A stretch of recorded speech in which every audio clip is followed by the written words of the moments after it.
کہ اگر تمہیں کوئی فاسق شخص خبر دیتا ہے تو اس کی تحقیق کر لیا کرو. تو تحقیق کرنا ہم سب کے لیے ضروری ہے، اور یہی قرآن مجید نے ہر خبر کے بارے میں ہمیں معیار دیا ہے. تو اسی لیے ہمارے محدثین خبر کے لیے جو ان کے پاس پہنچتی ہے اس کی تحقیق کرتے ہیں. کہ اس کے جو صحیفے تھے نا، جو جہاں پہ اس نے حدیثیں لکھی ہوئی تھی، وہ ادھر ادھر ہو گئے، الٹ پلٹ ہو گئے. تو پھر اسے پتہ نہیں چلتا تھا کہ یہ حدیث کس سے میں لے رہا ہوں، کس سے نہیں لے رہا ہوں، کیونکہ سارا علم تو اس نے کتابوں کے اندر لکھا ہوا تھا، رجسٹرڈ کے اندر لکھا ہوا تھا. تو اس لیے رجسٹر کے اندر لکھا ہوا تھا، اس لیے ان کو معلوم نہیں پڑتی تھی بات. ہاں، جب یہ اور جو ثقہ راوی ہیں اور جو رپورٹرز ہیں، راوین ہیں، جب تک اس کی بات ان کے ساتھ میچ نہ کرتی ہو. تو اس سے معلوم ہوا ابن حبان کی اس رائے سے، جو انہوں نے اس شخص کا انالائسس کیا ہے، کہ تجزیہ کیا ہے، ہمیں ان کی جو متفرد روایت ہے اس کو قبول نہیں کریں گے. احمد بن حنبل رحمہ اللہ نے فرمایا اضرب علیہ فإنہ عندی منکر، کہ اس روایت کو ہٹاؤ، یہ روایت میرے نزدیک منکر ہے. یہ روایت میرے نزدیک کیا ہے؟ منکر روایت ہے. کس نے کہی یہ بات احمد بن حنبل رحمہ اللہ نے کہی ہے. کن کے بارے میں؟ مشرع ابن حان کی اس روایت لو کان بعدی نبی لکان عمر کے بارے میں. یہ بات کرنا کہ ہمارے محدثین نے یہ بات لکھی ہے کہ حضرت عمر کے اندر ایسی کوالٹیز تھی کہ جو نبیوں والی تھی.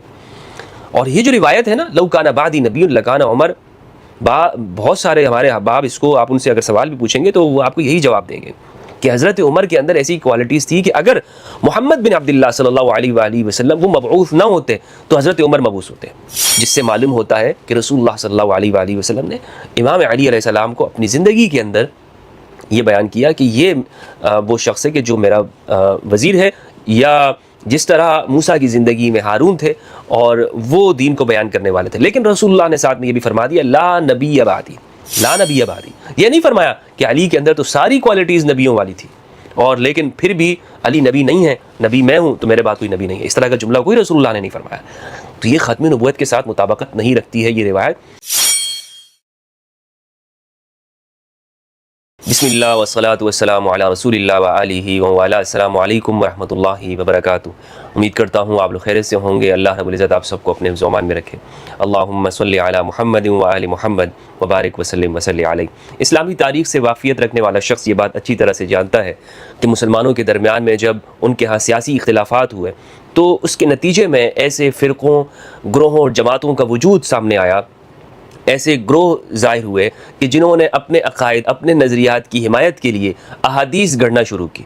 علم حدیث سے واقفیت رکھنے والا شخص بھی یہ بات جانتا ہے کہ ہمارے ہاں محدثین نے اس پر بڑا کام کیا، اور انہوں نے صحیح اور غلط، موضوع، من گڑت، باطل، ضعیف طرح کی روایات پر مشتمل ان کی نشاندہی کی ہے. کتابیں لکھی. ابن جوزی نے اس پر پوری کتاب لکھی ہے الموضوعات. ملا علی قاری نے اس پہ کام کیا ہے، سیوطی نے کام کیا ہے. اسی طرح راویوں کے اوپر کام کیا گیا ہے. ایک ایک شخص کے حالات زندگی اور ڈیٹا کو جمع کیا گیا. یہ سب کس لیے کیا گیا؟ یہ اس لیے کہ رسول اللہ صلی اللہ علیہ وآلہ وسلم کی جانب کوئی بات جھوٹی منسوب نہ کی جا سکے، اور اس بات کا راستہ روکنے کے لیے کہ ہر فرقہ جو اپنی حمایت کے لیے یا جن شخصیات کو وہ بزرگ برتر سمجھتا ہے ان کی حمایت یا ان کی بڑائی اور بزرگی کے لیے روایات گھڑ دی جائے. اور یہ ہماری تاریخ کے اندر ایک مسلسل طور پر ہوا ہے، یعنی تواتر کے ساتھ یہ ہوا ہے. آج بھی آپ دیکھیں تو جو قصہ گو قسم کے لوگ ہوتے ہیں، واعظین، وہ اپنے پیر و مرشد یا اپنے ساتھی، اپنے دوست احباب کی فضیلت کے اندر جھوٹ گھڑ دیتے ہیں. ایسے جھوٹے قصے کہانیاں لوگوں میں پھیلا دیتے ہیں، اور یہ اکثر ان جیسے واعظوں کا کام ہوتا ہے. امام مسلم رحمہ اللہ نے اپنے جو صحیح مسلم کا مقدمہ ہے اس کے شروع میں جو سب سے زیادہ زور دیا ہے اور سب سے زیادہ جس پر گفتگو کی ہے وہ اسی بات کے اوپر ہے کہ کون سا شخص وہ سچا ہے، یعنی جس سے حدیث لی جائے گی، جس سے حدیث نہیں لی جائے گی، اور بتایا ہے کہ حدیث لینے اور اخذ کرنے کا کیا طریقہ اور اصول ہونا چاہیے. امام مسلم نے ایک بہت بہترین بات کہی. انہوں نے کہا کہ یہ جو وعاظ اور قصہ گو لوگ ہوتے ہیں جو بظاہر بہت نیکوکار ہوتے ہیں، یہی جھوٹ بولنے میں سب سے زیادہ آگے ہوتے ہیں. یعنی اکثر جو آپ کو نظر آئیں گی چیزوں کی فضائل کے بارے میں، مثلا راتوں کی فضائل کے بارے میں، شہروں، علاقوں، زمانے کے متعلق، وقت سے متعلق فضیلت، مثلا مہینوں کے فضائل کے بارے میں جو روایات ہمیں نظر آتی ہیں، اس پہ کتابیں لکھی گئی ہیں. ہمارے محدثین نے لکھا ہے کہ اکثر ان میں سے موضوعات اور من گڑت ہوتی ہیں. کیوں؟ اس لیے کہ جو کم عمل کے اوپر زیادہ کا ثواب دینے والا جو عمل ہے، یہ یعنی بنیادی طور پر قرآن مجید کی روح کے خلاف ہے، کیونکہ قرآن مجید نے اصول بیان کیے. فَمَن يَعْمَلْ مِثْقَالَ ذَرَّةٍ خَيْرًا يَرَهُ وَمَن يَعْمَلْ مِثْقَالَ ذَرَّةٍ شَرًّا يَرَهُ. اور اسی طرح یہ کہ ایک شخص کا جو عمل ہوتا ہے وہ خود اسی کے لیے ہوتا ہے، کسی اور کو وہ فائدہ نہیں پہنچ سکتا۔ تو بہرحال قرآن مجید نے کچھ اصول بیان کیے ہیں۔ سورۃ الحجرات کے اندر اللہ رب العزت نے ارشاد فرمایا ان جاءکم فاسق بنبأ فتبینوا ان تصیبوا قوما بجہالۃ فتصبحوا علی ما فعلتم نادمین، کہ اگر تمہیں کوئی فاسق شخص خبر دیتا ہے تو اس کی تحقیق کر لیا کرو۔ تو تحقیق کرنا ہم سب کے لیے ضروری ہے، اور یہی قرآن مجید نے ہر خبر کے بارے میں ہمیں معیار دیا ہے۔ تو اسی لیے ہمارے محدثین خبر کے لیے جو ان کے پاس پہنچتی ہے اس کی تحقیق کرتے ہیں۔ ہم نے ایک حدیث بہت سنی ہمارے معاشرے میں، ہمیں بیان کیا جاتا ہے، اور خاص طور پر جو قصہ گو لوگ ہیں، حضرت عمر رضی اللہ تعالیٰ عنہ وارضا، ان کی فضیلت میں یہ روایت بیان کرتے ہیں، جسے سنن ترمذی کے اندر امام ترمذی رحمہ اللہ نے نقل کیا ہے۔ روایت ہے کہ رسول اللہ صلی اللہ علیہ وآلہ وسلم نے فرمایا لو کان بعدی نبی لکان عمر، اگر میرے بعد کوئی نبی ہوتا تو وہ عمر ہوتے۔ یہ روایت ہمارے ہاں بڑھ چڑھ کے پیش کی جاتی ہے حضرت عمر کی فضیلت میں۔ اچھا، میں یہاں پر بتاتا چلوں کہ میں حضرت عمر رضی اللہ تعالیٰ عنہ کی فضیلت کا منکر نہیں ہوں۔ جو حضرت عمر کے فضائل ہیں، جو صحیح روایات ہیں، اسے تسلیم کرتا ہوں، اور حضرت عمر رضی اللہ تعالیٰ عنہ نے جس طرح جو اسلام کی خدمات کی ہیں، رسول اللہ صلی اللہ علیہ وآلہ وسلم کا ساتھ دیا ہے، وہ اپنی جگہ مسلم ہے۔ لیکن یہ جو موضوع روایات ہیں، یہ صرف حضرت عمر سے متعلق نہیں، ایسی بے شمار روایات آپ کو حضرت ابوبکر رضی اللہ عنہ کی فضیلت میں نظر آئیں گی، گڑی گئی ہیں، جھوٹی روایات ہیں۔ حضرت عثمان کی فضیلت میں بنائی گئی ہیں، خود امام علی علیہ السلام کی فضیلت کے اندر جھوٹی روایات ایک طبقے نے اسے گھڑا ہے۔ بہت ساری روایات ہیں، کسی دن انشاءاللہ عز و جل میں اس پہ بھی بات کروں گا کہ امام علی علیہ السلام کی شان میں، اہل البیت کی شان میں کون کون سی روایات جھوٹی من گڑت طور پر اسے پیش کیا گیا۔ دیکھیں، فضیلت ثابت کرنے کے لیے، ان ہستیوں کی فضیلت کے لیے ہمیں جھوٹی روایات کا سہارا لینے کی ضرورت نہیں ہے۔ امام علی علیہ السلام وہ اس سے بالا اور برتر ہیں کہ ہم ان کی یا اہل البیت کی فضیلت ہم جھوٹی روایات کے ذریعے ثابت کریں۔ امام علی کے لیے رسول اللہ صلی اللہ علیہ وآلہ وسلم کا غدیر کے موقع پہ ہاتھ بلند کر کے فرمانا من کنت مولاہ فہذا علی المولا اللہم والی من والا وعاد من عادا، کہ جس کا میں مولا ہوں علی اس کا مولا ہے۔ اور علی، امام علی علیہ السلام حضرت ابوبکر، حضرت عمر، حضرت عثمان، حضرت خباب، حضرت خزیمہ، حضرت ابو ایوب انصاری، سعد بن عبادہ، سعد بن معاذ، جلیل القدر صحابہ، عبداللہ بن مسعود، عمار یاسر رضی اللہ تعالی عنہم اجمعین، ان سب کے مولا ہیں، سب صحابہ کے مولا امام علی علیہ السلام ہیں۔ تو اب آگے کیا بات ہے؟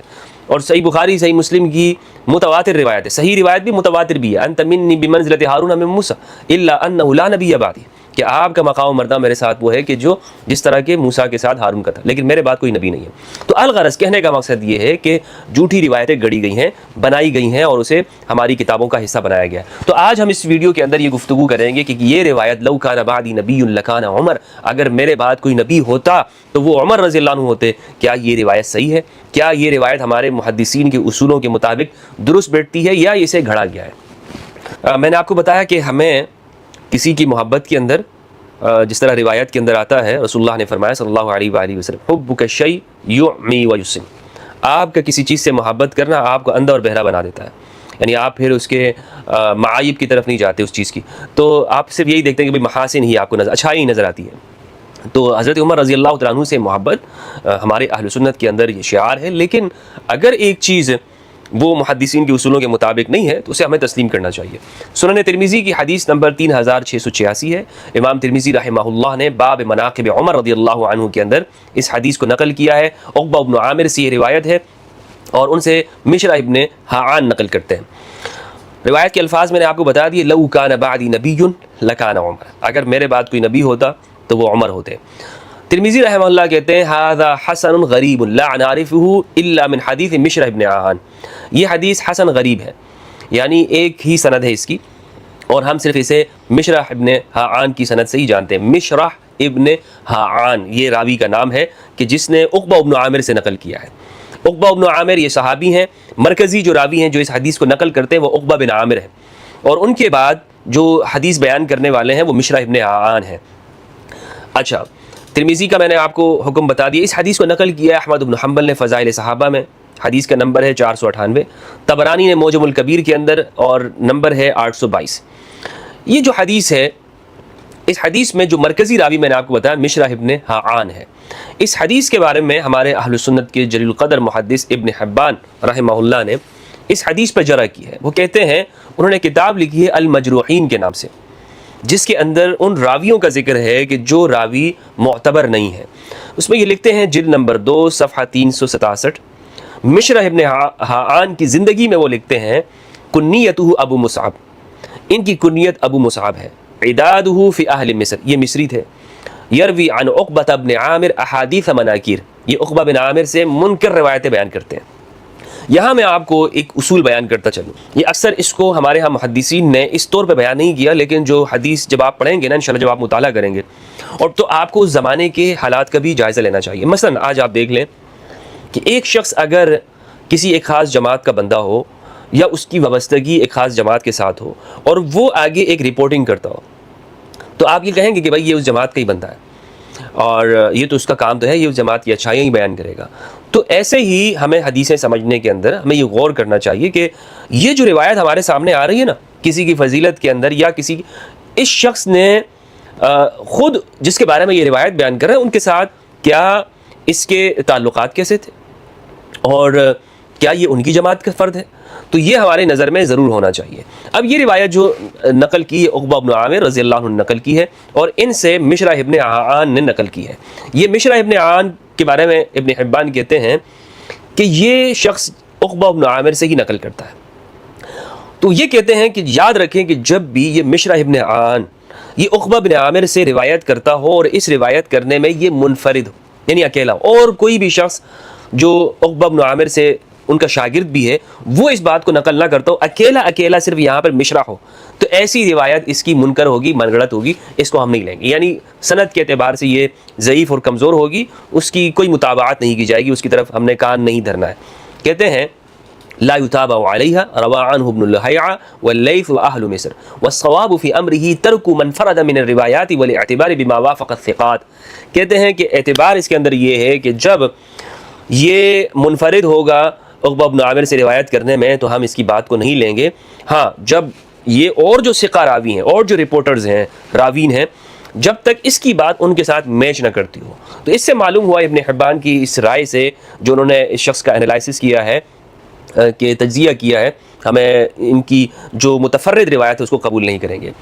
الضعفاء والمتروکون کے اندر ابن جوزی رحمہ اللہ جلد 3 میں نقل کرتے ہیں مشرح ابن عان ابو مصعب المصری یروی عن عقبہ قال ابن حبان انقلبت علیہ صحائفہ فکان یحدث بما سمع من هذا عن ذاک وهو لا يعلم، کہ اس کے جو صحیفے تھے نا جو جہاں پہ اس نے حدیثیں لکھی ہوئی تھی وہ ادھر ادھر ہو گئے، الٹ پلٹ ہو گئے، تو پھر اسے پتہ نہیں چلتا تھا کہ یہ حدیث کس سے میں لے رہا ہوں کس سے نہیں لے رہا ہوں، کیونکہ سارا علم تو اس نے کتابوں کے اندر لکھا ہوا تھا، رجسٹرڈ کے اندر لکھا ہوا تھا، تو اس لیے رجسٹر کے اندر لکھا ہوا تھا، اس لیے ان کو معلوم نہیں پڑتی تھی بات۔ ابن قدامہ المقدسی رحمہ اللہ نے امام اہل سنہ احمد بن حنبل رحمہ اللہ کے حوالے سے لکھا ہے اپنی کتاب المنتخب من علل الخلال کے اندر، لکھتے ہیں صفحہ نمبر 191 کے اوپر، کہتے ہیں احمد بن حنبل رحمہ اللہ نے فرمایا اضرب علیہ فإنہ عندی منکر، کہ اس روایت کو ہٹاؤ، یہ روایت میرے نزدیک منکر ہے، یہ روایت میرے نزدیک کیا ہے؟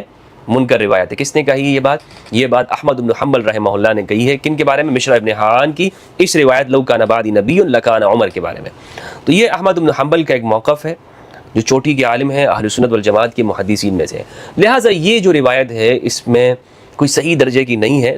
ترمذی نے خود اس کو صحیح نہیں کہا ہے، بلکہ کہا ہے کہ حسن غریب ہے، یعنی یہ ایک ہی سند سے ہے، اور اس شخص کی جو رپورٹنگ ہے ان کے بارے میں نے آپ کو بتایا کہ جہاں پر یہ متفرد ہوتا ہے ہم اس روایت کو قبول نہیں کرتے۔ اب یہ روایت اگر ہم قرآن مجید کے ساتھ اس کو پیش کرتے ہیں تو قرآن مجید میں آپ یہ دیکھیں کہ جو رسول اللہ صلی اللہ علیہ وآلہ وسلم کی جو ختم نبوت ہے اس میں احتمال بھی نہیں ہو سکتا کہ آپ کے بعد کوئی نبی ہے یا کسی کے اندر نبی بننے کی صلاحیتیں تھیں۔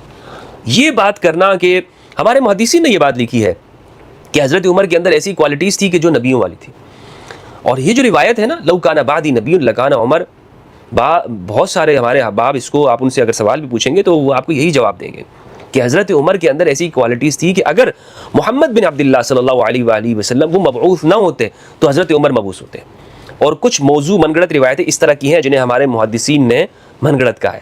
تو اب یہ آپ دیکھیں کہ یہ جو کوالٹیز والی بات کرتے ہیں نا تو یہ ختم نبوت کے ساتھ مطابقت نہیں رکھتی یہ بات، کیونکہ احتمال ہی نہیں ہے۔ رسول اللہ صلی اللہ علیہ وآلہ وسلم کے جو نبوت کی خاتم النبیین والا جو عقیدہ ہے قرآن مجید کی واضح نص قطعی ہے، ما کان محمد ابا احد من رجالکم ولکن رسول اللہ وخاتم النبیین، آپ خاتم النبیین ہیں، یعنی آپ پر نبوتوں کا ختم، بالکل اب آپ کے بعد کسی درجے کا ہر طرح کے حوالے سے کوئی نبی نہیں آ سکتا، نہ ہو سکتا، اس میں احتمال ہی نہیں ہے، یعنی کوئی شخص رسول اللہ کے بعد ایسا نہیں ہے کہ جس میں نبیوں والی کوالٹیز ہو۔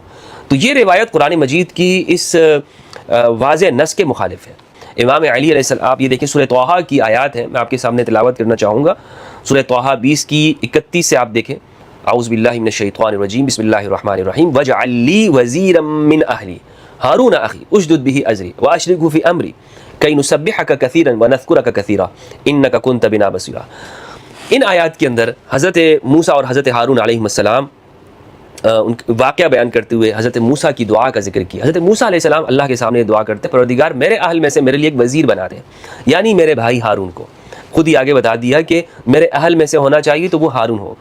اشدد بھی ازری، میری کمر ان کے ذریعے سے مضبوط. یہ آیات جو سورہ طٰہٰ کے اندر یہ جو واقعہ بیان کیا گیا ہے، رسول اللہ صلی اللہ علیہ وآلہ وسلم نے اپنی زندگی کے اندر جو اپنا وزیر بنایا. اب یہاں پر وزیر کا معنی آپ خلافت کا کریں یا نہ کریں، یا آپ چلیں اس کو ہم اگر کسی کو سمجھ میں نہ آتا ہو یا اس لفظ سے ہی اسے الجھن ہوتی ہو تو میں اسے علم کی وراثت ہی رکھ دیتا ہوں.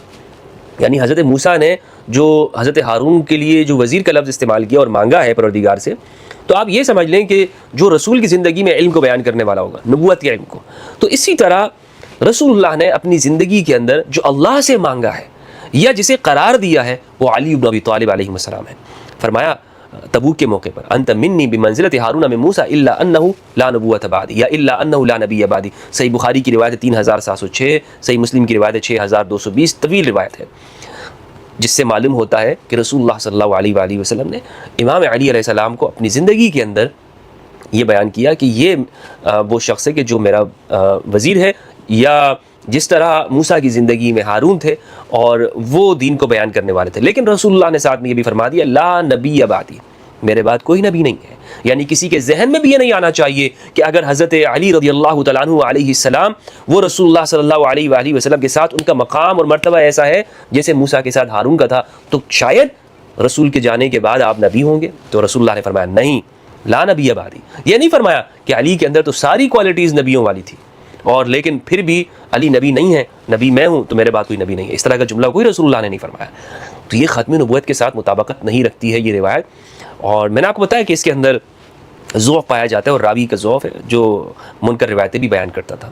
تو یہ اس حوالے سے میری تحقیق تھی جو میں نے آپ کے سامنے رکھی ہے.